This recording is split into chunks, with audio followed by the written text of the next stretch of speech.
청하면의 현감 민주는 늘 고요했다. 그는 산과 강으로 둘러싸인 이 작은 마을을 다스리며 백성들의 평화로운 나날을 지키는 것을 자신의 책무로 삼았다. 그러나 풍년이 든 가을, 흉흉한 소문이 마을을 감쌌다. 험준한 산맥을 근거지로 삼은 악명 높은 도적 두목 국찬이 마을의 곡식 창고를 노린다는 것이었다. 용은 즉시 병력을 소집하여 험한 길목에 매복하자고 주장했다. 싸우지 않고는 국경의 평화를 지킬 수 없습니다. 현감 나으리. 민주는 조용히 고개를 저었다. 손자께서 이르시길 싸우지 않고 적을 굴복시키는 것이 최상의 계책이라 했다네.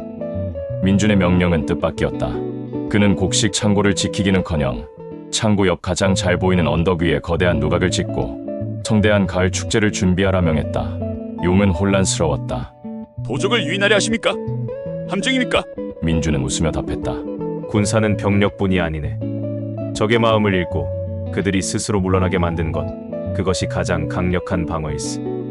며칠 후 누각은 완성되었다.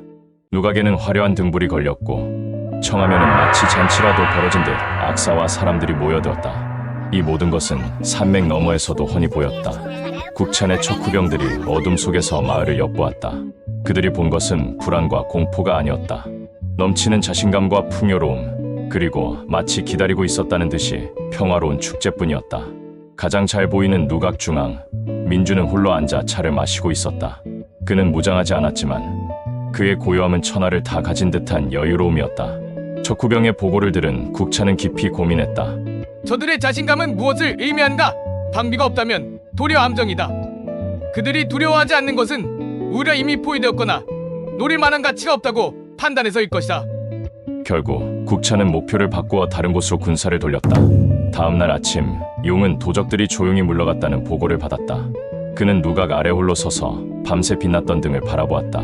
싸우지 않고 이기는 것 정말로 가장 위대한 전술이었습니다. 조선의 저작거리에는 유명한 백정, 결이 있었다. 그는 고기를 팔며 늘 입버릇처럼 말했다. 손님, 이 고기는 결대로 썰어 오래 씹어야 그 참맛이 우러나옵니다. 성급히 삼키면 질긴 힘들에 불과하죠. 사람들은 그의 말을 따라 고기를 음미했고 이내 고기는 씹어야 맛이라는 말이 온 장안에 퍼졌다.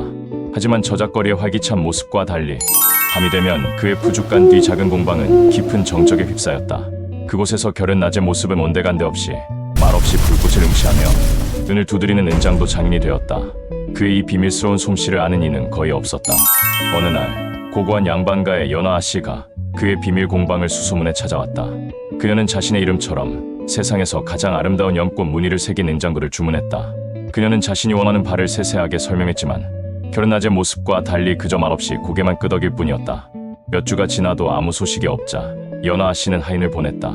하인은 돌아와 고개를 저으며 말했다. 아씨, 그가 있는 연꽃은커녕 아직도 네모난 은덩이를 두들고만 있었습니다.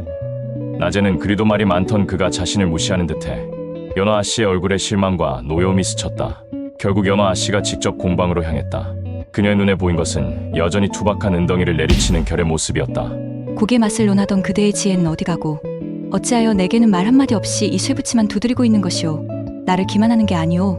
그녀의 목소리는 분노로 떨렸다. 그제야 결이 처음으로 입을 열었다. 아씨, 고기는 씹어야 맛이 난다고 하였습니다. 이은 또한 마찬가지입니다. 그는 망치질을 멈추고 은덩이 옆에 떨어진 검은 가루들을 가리켰다.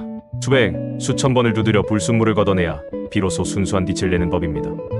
이것이 제가 은을 씹는 방식입니다. 결은 연화 씨를 바라보며 말을 이었다. 고기의 맛은 손님과 나누어야 하는 것이나 이 은의 맛은 저 혼자만 아는 것이라 여겼습니다. 이 과정을 미리 소상히 설명드렸어야 했는데 저의 침묵이 아씨께 근심을 드렸으니 이는 모두 저의 불찰입니다. 다시 몇 주가 흐른 뒤 결이 비단 상자를 들고 연화 씨를 찾아왔다. 상자 안에는 달빛을 머금은 듯 영롱하게 빛나는 연꽃 은장도가 있었다. 이슬 맺힌 꽃잎과 섬세한 칼날은 살아있는 듯했다. 연화 씨는 숨을 삼키며 그 아름다움에 감탄했다. 연화 씨는 약속한 삭시의 3배를 주며 말했다. 당인께서는 제게 은장도가 아닌 기다림과 믿음의 가치를 가르쳐 주셨습니다.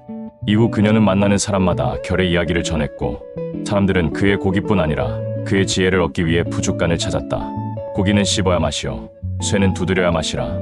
세상 모든 것에는 제맛을 내기 위한 과정이 필요하다. 그리고 그 과정을 이해하고 나누는 소통이 있을 때 비로소 그 가치는 온전히 빛을 발하는 법이다. 성급한 판단은 음식의 맛을 버리고 침묵은 사람의 마음을 상하게 할 뿐이다.